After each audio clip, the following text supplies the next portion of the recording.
Hello, this is Tara. So we are going to talk about group homomorphisms today. I know we already talked about homomorphisms, but I believe we started talking about them, but I think they were all focused around just rings, and I don't know if we got specifically into groups yet, but we are going to touch on this because they're slightly different, I think.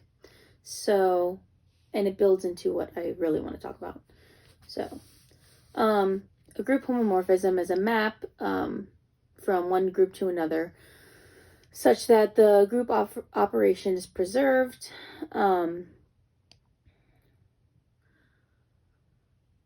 So you can see here the homomorphism of one element times another element equals the homomorphism of an element, whatever operation, another element homomorphism for all elements in the first group G, where the product on the left-hand side is in G and the right-hand side is in H.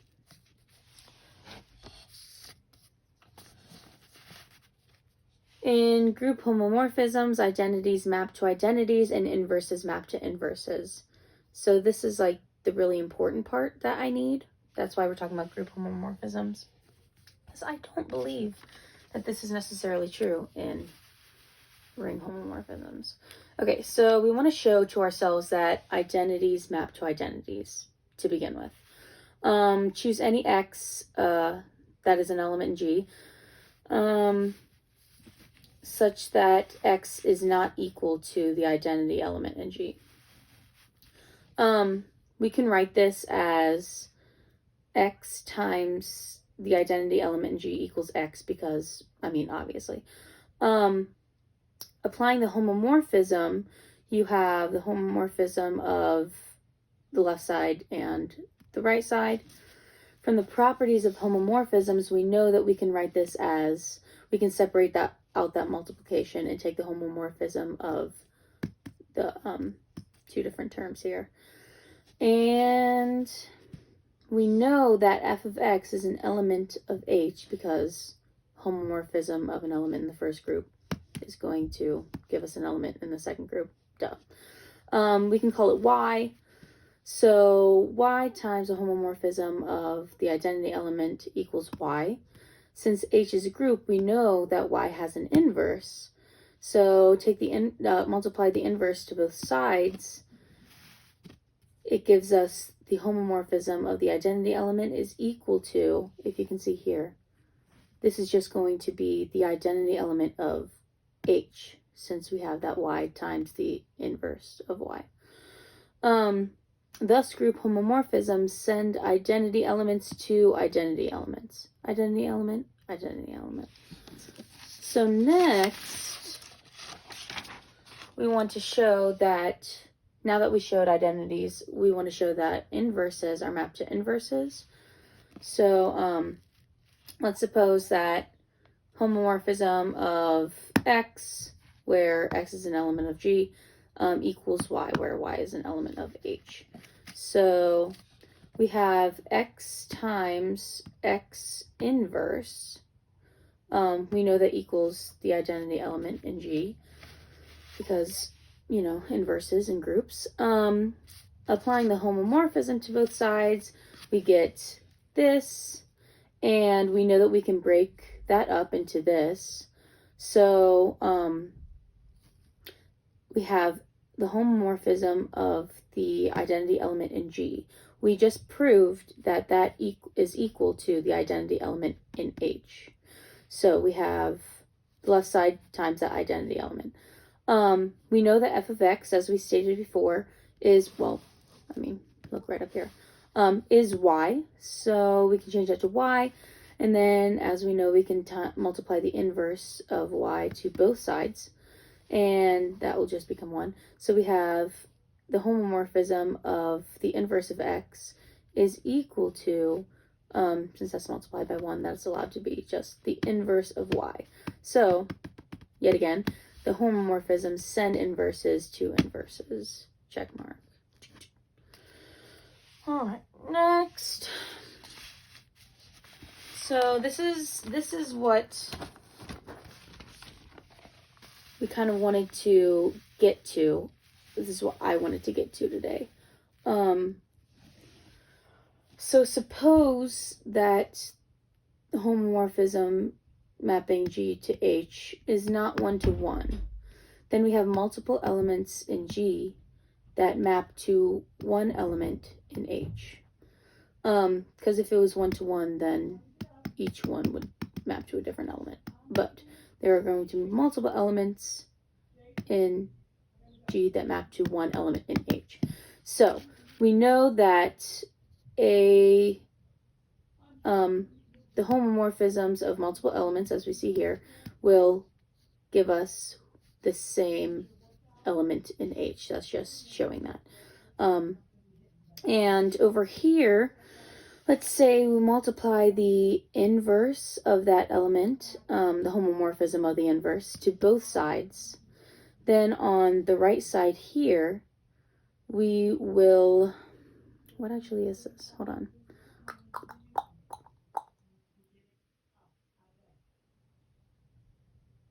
I'm going to take this section. I'm gonna have to, so y times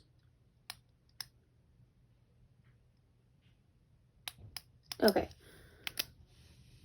Is my pen out? Okay, so since we know that the homomorphism of an inverse is going to be, I could have done this. So this is also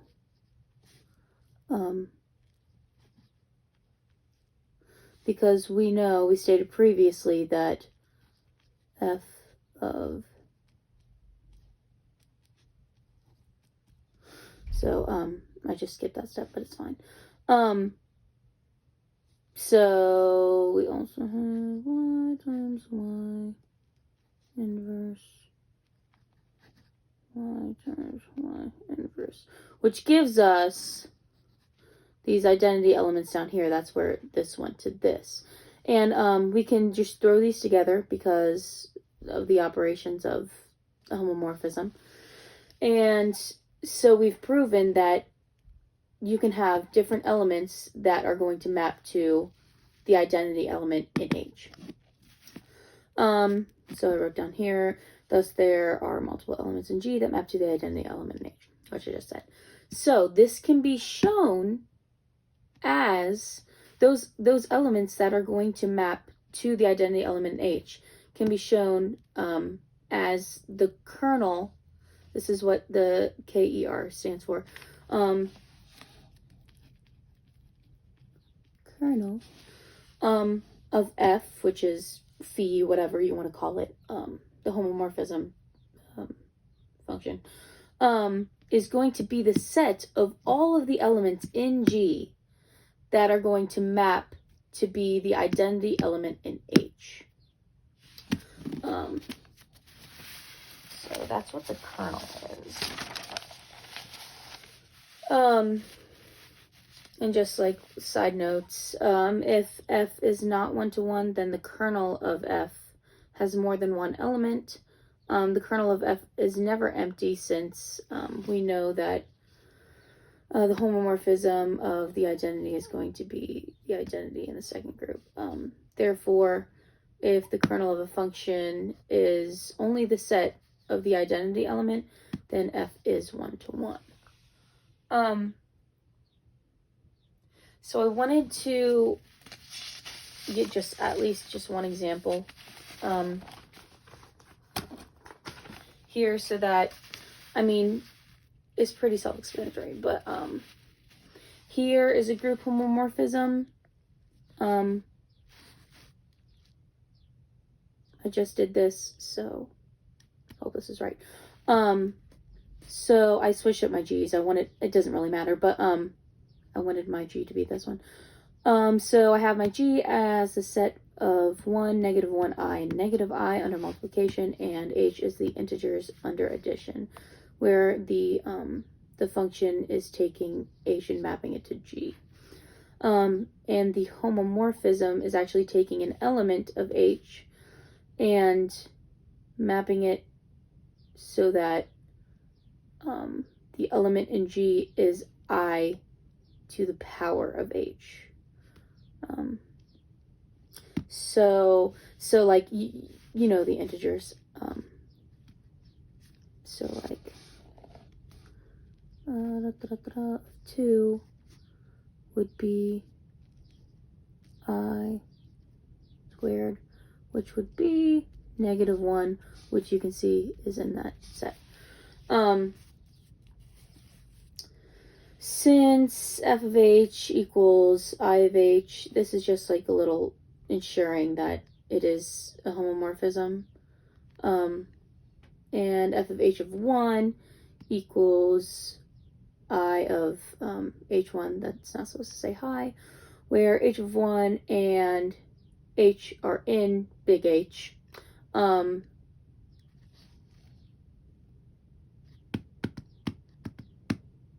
changed these to m's and n's. That's fine. That's fine. We can pretend that this is an m, and this is an m, and this is an n.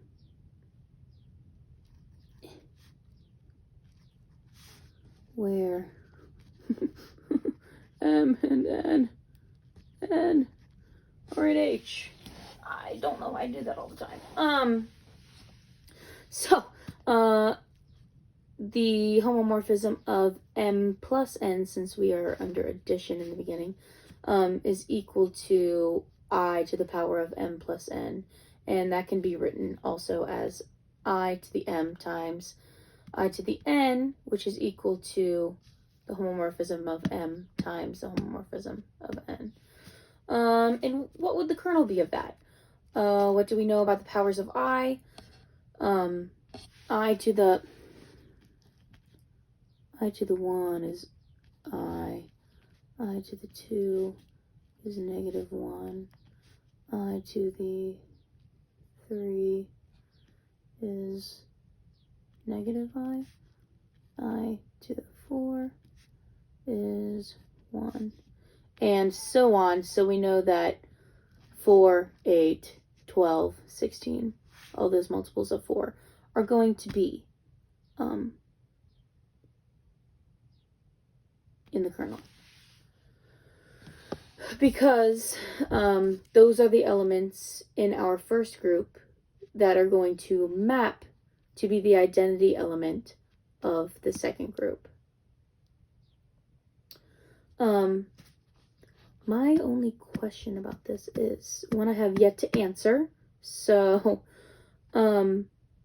we know that in group homomorphisms, identity elements map to identity elements. So I would think, obviously, that f of 1 in... I wish I could have figured this out in time, but I had a problem. Would give you... So obviously, the integers under addition, the identity element in that group is going to be 1. I mean, the integers. Would it be? The identity element under addition would be 0. So, because under addition, identity... Whoa. If we were doing multiplication, then it would be 1. But it's going to be 0. So f of 0... Well, actually, I could... Oh my gosh, I should have included that. Because I to the 0 equals 1. Okay, so, brilliant. I just solved that problem. Okay, no problem. But yes, so that's what I have. That is the kernel, and those are some group homomorphisms. Pretty exciting, I think. I I know that, wow, this is 15 minutes long. I'm sorry, y'all. I'm so sorry. I should probably cut it off here. I've had a good time. I hope that this was maybe helpful and interesting. I will see you guys in class.